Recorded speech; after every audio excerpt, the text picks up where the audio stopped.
Hi guys, and welcome back to my channel. In today's video I'm doing another first impression, and this is on another Chanel foundation, and this is the Chanel Ultra Le Tint Velvet Foundation. And I've seen a few reviews of this and people have been saying that it's really good for oily skin. If you guys don't know, I have super oily skin, I have acne prone skin, I have a lot of blemishes as well, and this is supposed to be really good. It's meant to have a smoothing effect as well, and it's supposed to have a velvet matte finish. So if you're new to my channel and you enjoy this video, make sure you hit the subscribe button down below, and also make sure you hit the bell icon just so you're notified every time I upload a new video. So with this foundation, because it is Chanel, it is pretty expensive. This is £40 and that is a lot for a foundation. I have, I think, two other foundations that were a bit more expensive than this, but so far my drugstore foundations are actually better than the high-end ones that I have at the moment, other than the Estée Lauder Double Wear. That one is always going to be my holy grail foundation because it is just so good. So I decided I was going to go ahead and pick this up because I did see a video that Erin Nicole did. She does have combination skin, but I have very oily skin,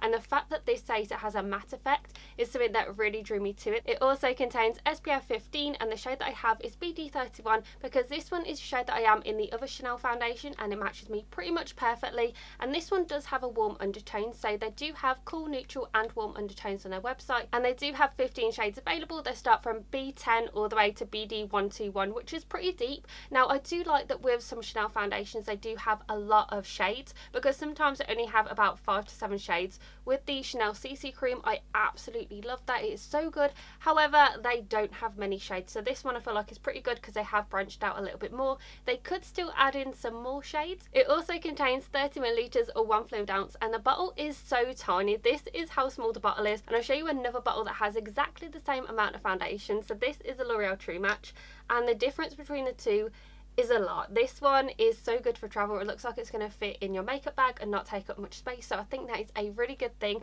Also, you do get some instructions as well, and it's a pretty big booklet that you get in there. And on the box it also tells you to shake before use as well, because it does sound pretty liquidy, if you can hear that.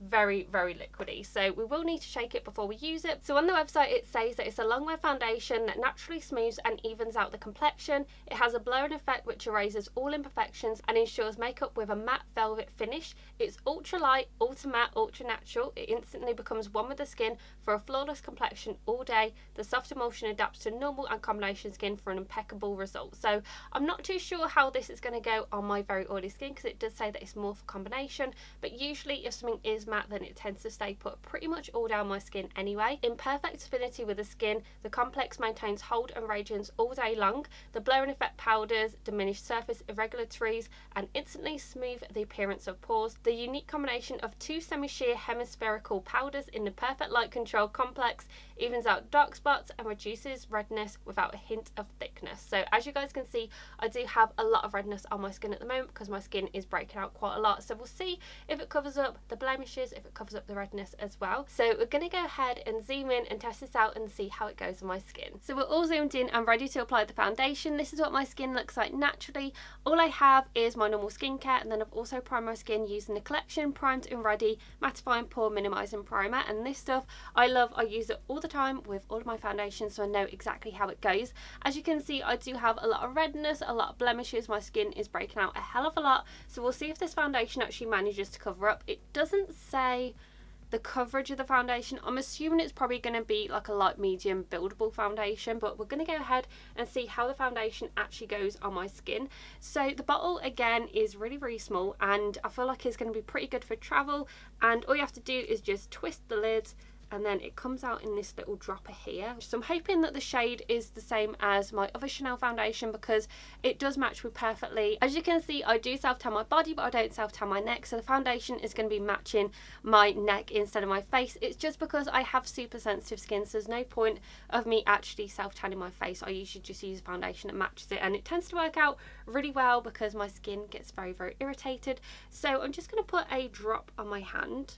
Oh, okay, so that is pretty liquidy, and that is just one drop on here. It doesn't say how much that you need to use, but the shade looks like it's probably going to be the perfect match for me anyway.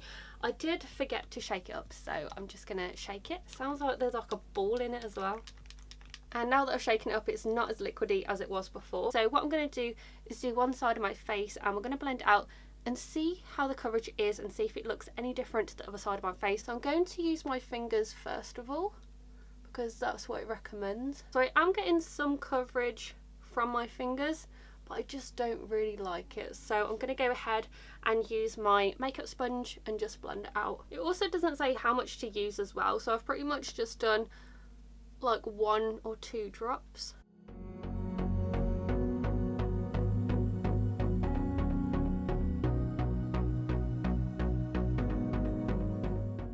So this is one layer of the foundation and it blended out very, very easily. Now I would say that it's more of a light coverage because you can still see a lot of redness and also my blemishes as well, especially on my cheeks and on my chin.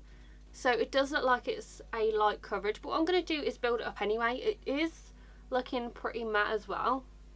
But yeah, so it's a light coverage. You can just see that my skin is a little bit more evened out, but I'm going to have to put another layer on because it just hasn't covered anything up. I can still see all of the redness as well on my skin. So I've just put a little bit more of the foundation on the back of my hand and we'll see how this builds up.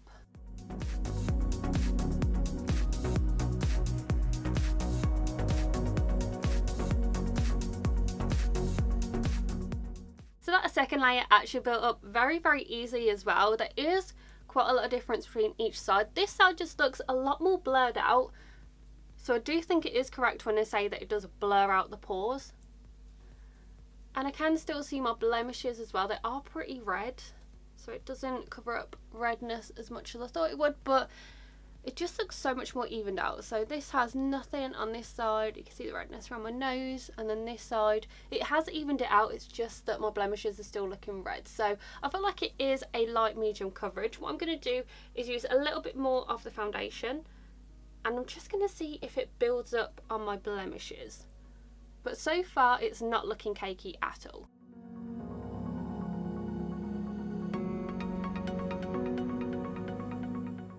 So this is how it's looking built up, and I do feel like it looks very, very nice. It does still look natural even though we've done 2 layers and also built up on my blemishes. So it is still looking very nice. It doesn't look cakey at all. It actually looks pretty natural on the skin, and I didn't think that a matte foundation would look natural on the skin. It is looking very, very matte, but it's not looking like it's flat matte.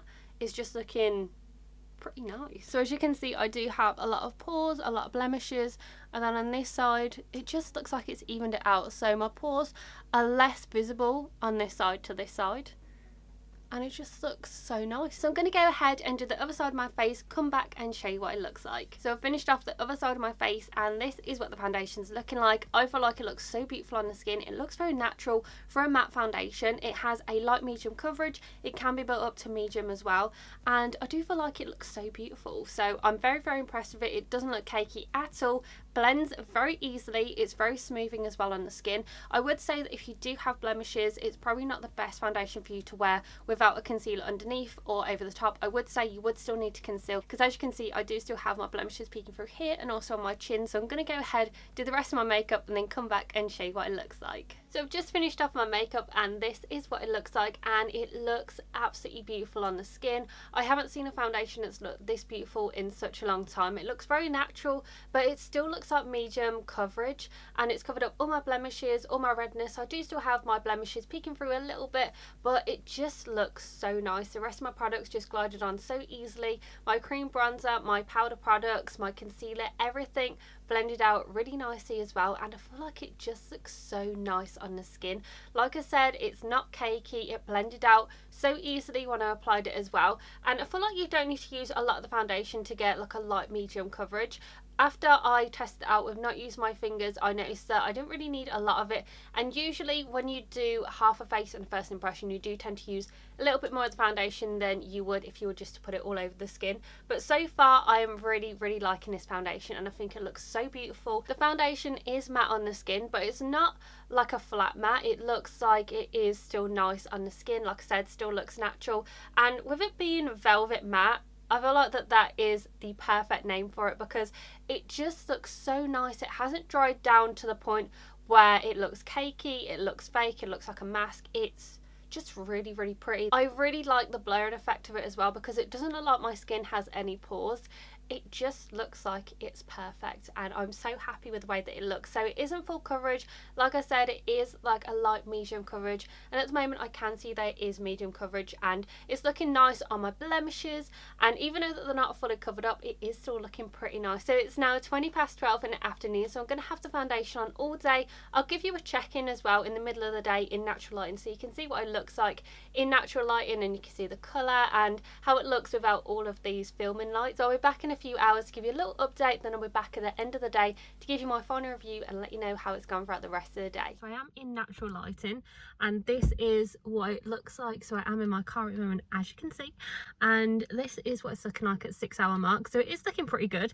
It has come off a little bit on the side of my face here, then also on my face there, and then it's come off a little bit on my chin, but everywhere else looks pretty perfect. Even my forehead isn't really shiny. Like, you can see it's a bit shiny, but it's not oily at all, and it just looks so beautiful on the skin. It looks so nice. Let me just look in here. Yeah, everything else is still on. It's going good, and usually by 6 hours I can tell if a foundation is going to be horrible, if it's going to work on my skin, because usually foundations tend to come off after 6 hours anyway. For me, it's very rarely that a foundation is going to last on my skin for 8 hours or more. It's just because my skin is so oily and, you know, hardly anything stays on. But this is what it's looking like. So like I said, come off a little bit around here, a little bit on my chin, and then a little bit on this side, but everything else looks so beautiful. The rest of my makeup looks really nice. Bronzer, blush, highlighter, everything is still on. Honestly, my pores look so blurred with this foundation. It just looks so good. I'm so happy with how my pores look, and the rest of my makeup is just looking really good. So yeah, I'll come back at the end of the day, give you a final review, and let you know how it's gone and if I still like it. So I'm back, and it's now 10 o'clock in the evening. So I've had this foundation on now for 9.5 hours and almost 10 hours, and I'm so tired right now, and I am going to take off my makeup and go to bed because my eyes are pretty much falling out of my head. So looking at my skin at the 9.5 hour mark, I can see that I am looking shiny, but it's not oily. I've looked at my skin, it's not oils, it's just shine that's peeking through. For instance, if I get my finger and I put it on a section that's shiny, nothing comes off on my finger, so I know that it's not oils. Now it is breaking apart on the top of my head a little bit where I have my cream bronzer.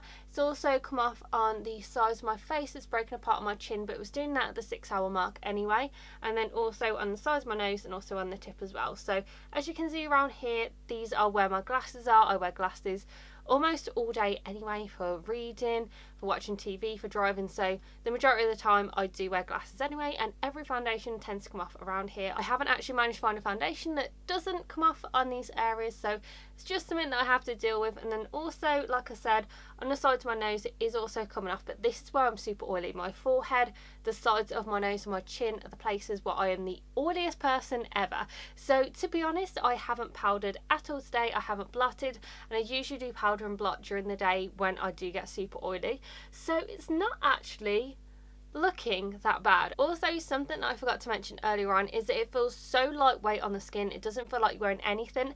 Now with my Estée Lauder Double Wear, that one is my Holy Grail foundation. However, you can feel it on the skin. It does feel quite heavy. It's not as heavy as some foundations, but you can feel it. This one didn't feel like I was wearing any foundation, considering it was a matte finish and that it was a light medium coverage, and it covered up my blemishes pretty well. Now you could still see the blemishes, but that's what made it pretty natural on the skin. It didn't look like it was cakey or that I was wearing a mask, and it also blurred out all of my pores as well. It was amazing. It looked so beautiful when I first applied it. Even at the 6 hour mark, I was still really happy with it. Considering that I didn't have to use any mattifying powders today, I feel like it has done pretty well. Now, do I feel like it's worth £40? I'm not too sure, just because I will need to see how it goes throughout more days and how it would apply and use it with different primers. But so far, with the primer that I've been using, the collection one, it is actually working out pretty good. Now I do like the fact that this is travel sized. It is pretty good. I do like the shade range. I do feel like they need to extend their shade range, because some of the Chanel foundations, they do have about 30-35 shades, so I feel like they do need to extend it. But to be honest, it is a lot better than some of their other ranges, and I do like the packaging as well, and I do feel like having the little squeezy top is really good actually. It's something that I've never had before, so it was very different for me. Like I said, it feels very lightweight on the skin. It blends out like a dream so beautifully.